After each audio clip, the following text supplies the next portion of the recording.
Bismillahirrahmanirrahim. Assalamu alaikum dear students. My name is Aisha Salim and I hope you all are fine and doing well. Today we are going to discuss the term diffusion and the particle theory of matter. आज का हमारा SLO होगा जिसमें हम एक method को diffusion को discuss करेंगे in terms of particle theory of matter. But before starting our lesson let's brainstorm few ideas. Quickly tell me that according to you, how do nutrients move from food into our bloodstream during the process of digestion? Very good.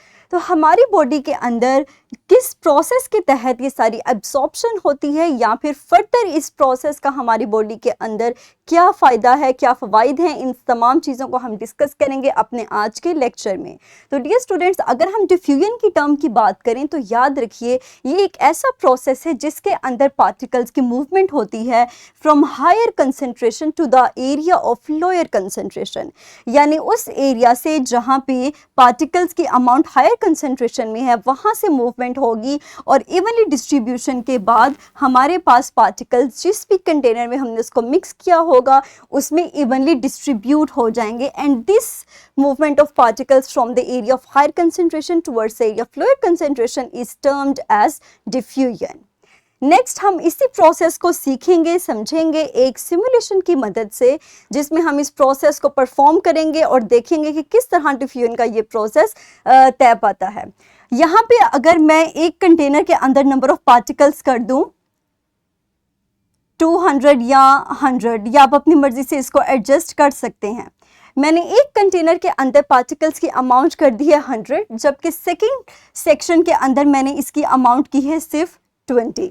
आप देख सकते हैं कि हमारे पास एक section के अंदर blue colour के जो बॉल्स हैं, जो मूविंग पार्टिकल्स हैं, उनकी अमाउंट ज़्यादा है, जबकि दूसरी तरफ हमारे पास अमाउंट कम है. अब आप देखेंगे जिस तरह मैं जैसे ही मैं इस सेंटर में इस डिवाइडर को रिमूव करूंगी हमारे पास मूवमेंट स्टार्ट होगी from the area of higher concentration towards the area of lower concentration. So just have a look. मैंने डिवाइडर को रिमूव कर दिया.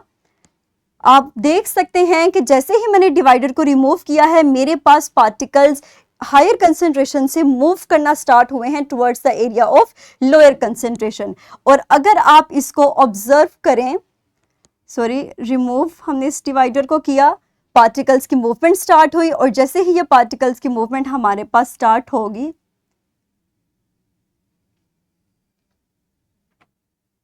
जैसे ही हमारे पास ये देखें, जैसे ही हमारे पास पार्टिकल्स की मूवमेंट स्टार्ट होगी आप देख सकते हैं हायर एरिया से हमारे पास लोअर एरिया के ऊपर पार्टिकल्स जा रहे हैं. And with the passage of time जैसे ही ये यूनिफॉर्म डिवीजन हो जाएगी हमारे पास तमाम जितना भी कंटेनर है जिसके अंदर हमने उस डिवाइडर को रिमूव किया होगा वहाँ पे ये पार्टिकल्स यूनिफॉर्मली डिस्ट्रीब्यूट हो चुके होंगे. और यही हमारा प्रोसेस है डिफ्यूजन का, जो जिसके तहत हमारी बॉडी के अंदर न्यूट्रिएंट्स की एब्जॉर्प्शन होती है from area of higher concentration towards area of lower concentration.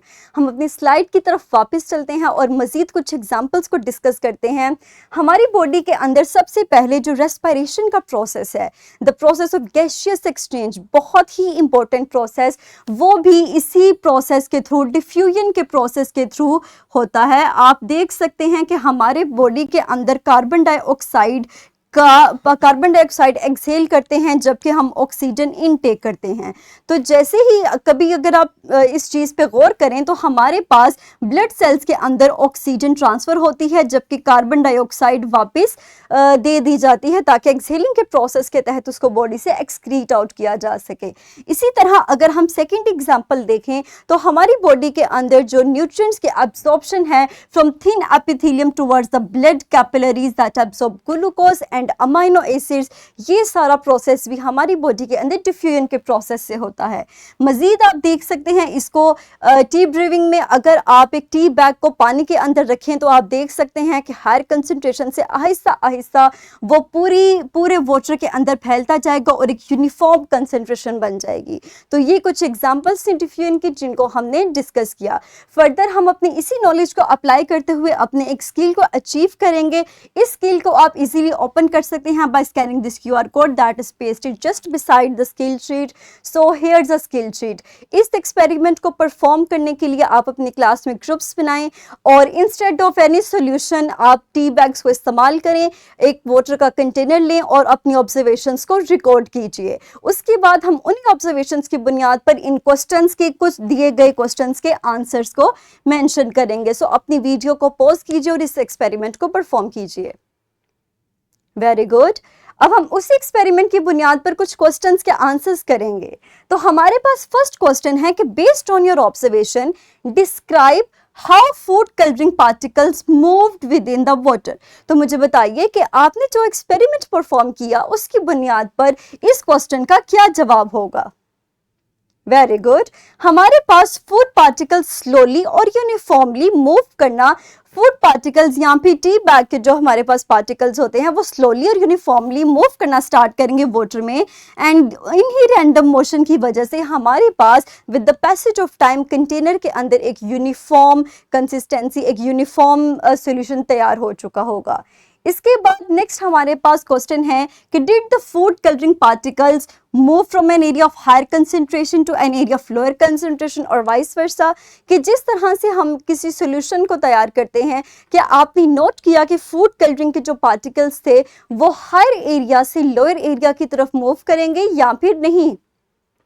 Very good. तो हमने ऑब्जर्व किया कि हमारे पास फूड कलरिंग के जो पार्टिकल्स थे उन्होंने मूव किया from the area of higher concentration towards the area of lower concentration, और इसी तरह वो इवनली स्प्रेड हो गए थ्रू आउट द वाटर या थ्रू आउट द लिक्विड, जो भी हम उस अपने सोल्यूशन को लेंगे। हमारे पास थर्ड क्वेश्चन है कि could the rate of diffusion change if more colouring drops या colouring food particles were added to water, why और व्हाई नॉट। अगर ऐसा है तो क्यों, और अगर ऐसा नहीं है तो भी क्यों। आप इसकी रीजन प्रोवाइड कीजिए और मुझे बताइए कि क्या हमारे पास रेट ऑफ डिफ्यूजन इंक्रीज होगा या नहीं। Very good. तो हमारे पास इसका आंसर है yes, the rate of diffusion increases, it changes if more food colouring drops और पार्टिकल्स वर एडेड। और ये क्यों होगा, बिकॉज हमारे पास पार्टिकल्स के ऐड होने की वजह से इनिशियल कंसेंट्रेशन ज्यादा हो जाती है, which accelerates the process of diffusion until equilibrium is achieved, equilibrium is reached. और इसी प्रोसेस के तहत हम कहते हैं, इसी रीजन के तहत हम कहते हैं कि हमारे पास इनिशियल कंसेंट्रेशन ज्यादा होने की वजह से डिफ्यूजन का रेट भी ज्यादा हो जाएगा। हम अपने लेक्चर को समराइज करते हैं। आज हमने एक टर्म के बारे में सीखा, दैट इज डिफ्यूजन, और हमने कहा कि इसके अंदर पार्टिकल्स मूव करेंगे from the area of higher concentration towards the area of lower concentration until equilibrium is achieved, और ये इवनली हमारे पास सॉल्यूशन अचीव हो जाएगा।